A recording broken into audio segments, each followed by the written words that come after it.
भारत सफाई के मामले में 180 नंबर पर क्यों है? भारत में कुल कूड़े के ढेर कितने हैं और इसकी वजह क्या है? ये लंदन है, ये तो लंदन में ऐसे होता है। ये जो मेरे पीछे पहाड़ है, इसके कई नाम हैं।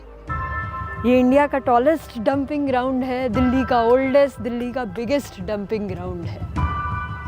कुतुब मीनार जितनी इसकी हाइट है ऑलमोस्ट, और ये लेंथ में इतना बड़ा है कि एक क्रिकेट स्टेडियम के 2 गुना साइज का है। भारत के 28 राज्यों में से सिर्फ 8 राज्यों को ही स्वच्छ भारत अभियान का खिताब क्यों मिला? बाकी 20 राज्यों का क्या? कौन है इस समस्या का असली जिम्मेदार, सरकार या हम नागरिक? भारत का ही हिस्सा इंदौर और सूरत जैसे शहर हैं, लेकिन वो इतने आगे क्यों हैं? प्लास्टिक बैन होने के बाद भी क्यों इस्तेमाल करते हैं हम? आपको ये सुनकर हैरानी होगी कि देश में कुल 1854 लिगेसी लैंडफिल मतलब कूड़े के पहाड़ मौजूद हैं। ये देश की कुल 47,456 एकड़ जमीन पर फैले हैं। इस कूड़े के ढेर का कुल वजन 18.67 करोड़ टन है। कुल 1854 लिगेसी लैंडफिल साइट में से 591 लिगेसी लैंडफिल साइट 5 राज्यों में मौजूद हैं। लैंडफिल साइट यानी कूड़े के पहाड़ों को कम करने के प्रयास तो हो रहे हैं, लेकिन रफ्तार ऐसी कि जितना कम हो रहा है उससे अधिक मात्रा में कूड़ा वहां पर फिर से डंप हो रहा है। हमारे शहर में हर दिन लाखों टन कचरा मिलता है, लेकिन इसका सिर्फ 30% हिस्सा सही तरीके से निपटाया जाता है। अक्सर लोग सड़क पर कचरा फेंकते हुए, गंदगी फैलाते हुए और सफाई अभियान को नजरअंदाज करते हुए नजर आते हैं।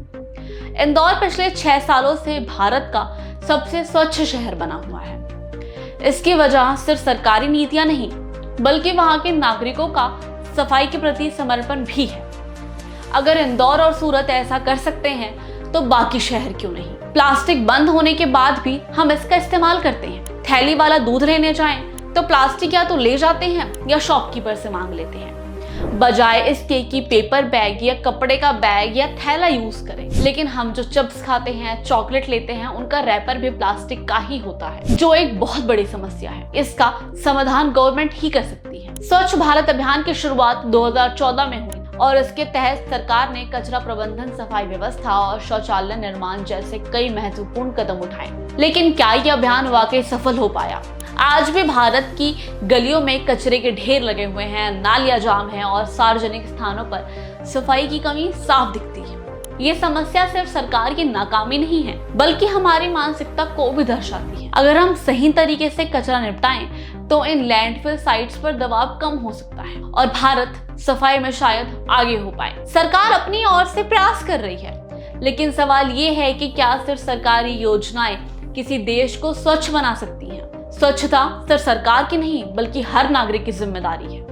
अगर सरकार सफाई करवाती भी है, लेकिन लोग उसी जगह दोबारा कचरा फैलाएं, तो कोई भी अभियान सफल नहीं हो सकता। अब वक्त आ गया है कि हम सवाल पूछना बंद करें और जवाब बनने की दिशा में कदम बढ़ाएं। सरकार अपनी तरफ से काम कर रही है, लेकिन असली जिम्मेदारी हमारी है। कचरा फैलाना बंद करें, सफाई को अपनी आदत बनाएं और भारत को स्वच्छ बनाने में अपना योगदान दें। तो क्या आप इस बदलाव का हिस्सा बनने के लिए तैयार हैं? हमें कमेंट करके जरूर बताइएगा।